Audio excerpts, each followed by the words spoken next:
ठीक है, हर घर में एक मंथरा। अब मंथरा का मतलब ये नहीं है कि कोई वो ऐसे ऐसे आप ऐसा कोई सोच लो तो फिर वो गलत अर्थ हो जाए। मंथरा किसको कहते हैं? नाम मंथरा मंदमती, मंदमती को मंथरा कहते हैं, जो छोटी छोटी बात पर भड़क जाए और जो कोई बात करने से पहले 2 मिनट पहले सोचे नहीं कि इस बात का क्या परिणाम हो सकता है, इससे कहाँ क्या किसी का दिल दर्द दुख सकता है या किसी को कोई तकलीफ हो सकती है। नाम मंत्रा में या इससे घर टूट सकता है या मेरे एक वाक्य से मेरे जीवन के अंदर कोई नकारात्मकता आ सकती है, किसी भी तरह की। जो इस बात पर विचार ना करे वही बुद्धि मंथरा कहलाती है, जो मंदमती है, जिसके पास विराट हृदय नहीं है, जिसमें समझने की क्षमता ज्यादा नहीं है। नाम मंथरा मंदमती। अयोध्या में सोचो आप, किसी ने सोचा था कि मंथरा अंदर बैठी है? बाहर से भी नहीं, अंदर बैठी है, और बिल्कुल एकदम अंदर जहां कोई नहीं जाता, कैकई के भवन में। आगे कहती है, बोले राम जी को वनवास मिल गया। अब उसके लिए तो आपको आगे कहीं राम कथा सुननी पड़े। को वनवास हो गया तो वो राम जी से कहा, सब तरह के लोग होते, उन्होंने कहा आप तो राजा बनने वाले थे, कल हमने देखा आपको तो आप मुस्कुरा रहे थे, पर आज तो आप वनवासी बन रहे हो। 14 वर्षों तक पैरों में ना तो पदवेश, ना कोई मखमल पीताम्बर, ना कोई मुकुट, ना कोई छत्र चलेंगे साथ में। आप तो राजा बनने वाले थे और अब ये सब के युवराज हो गए थे ना, वो तो छत्र चल रहा था साथ में राम जी के। समझ रहे हैं, जान रहे हैं, सब कुछ तय, छत्र चल रहा है साथ में, छत्र चल रहा है साथ में। और तब राम जी से पूछा गया, आप तो राजा बनने वाले थे, आपकी तो परिस्थिति बदल गई, पहले भी मुस्कुरा रहे थे। यह सीख करके जाना इस शिव पुराण से।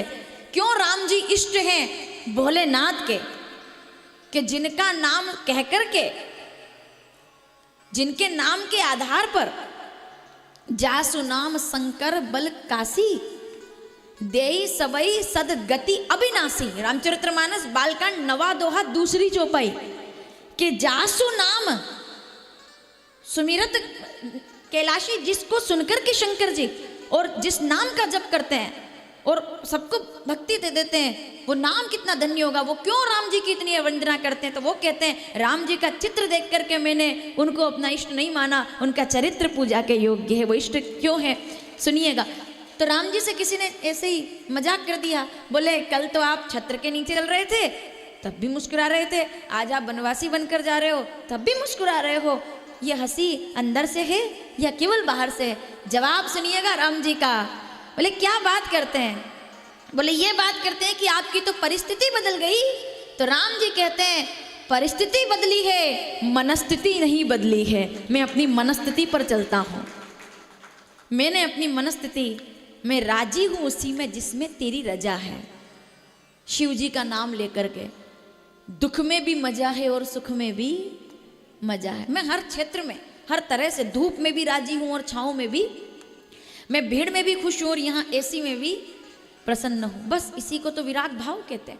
यही तो है एकात्म रूप, हमारा चिंतन रूप, जो शिव जी पसंद करते हैं।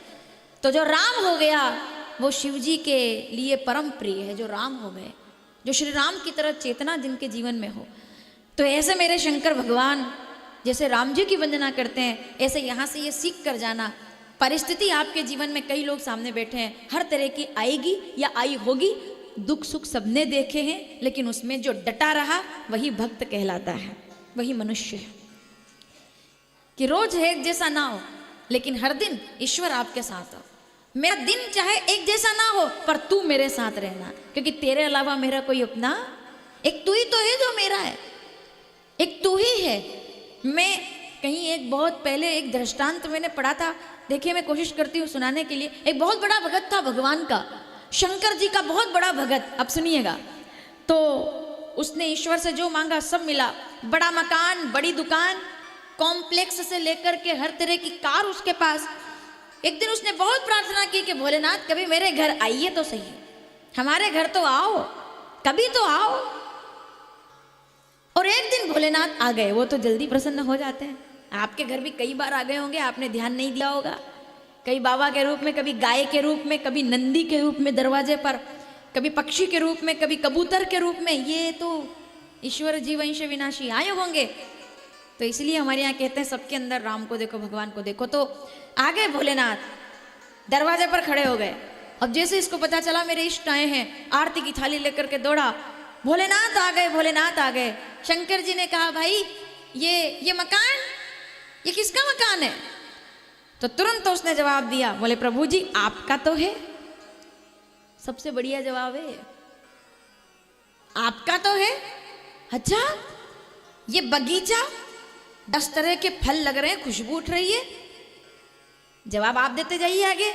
उससे पूछ रहे हैं, समझ लो आपसे पूछ रहे हैं, ये किसका है?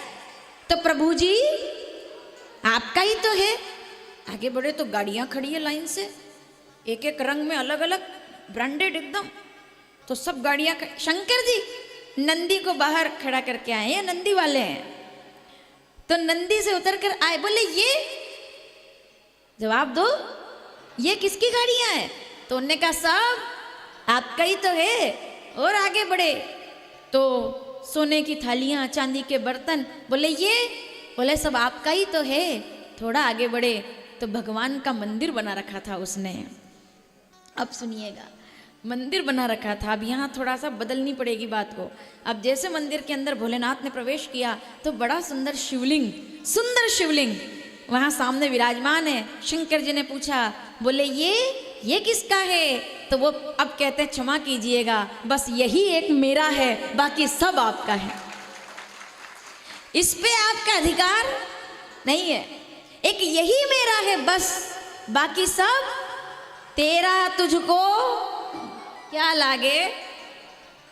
अब यहां देखिए, हम तो उल्टा करते हैं, ये मेरा है, ये मेरा। मंदिर भगवान का है, पलट दो इसको।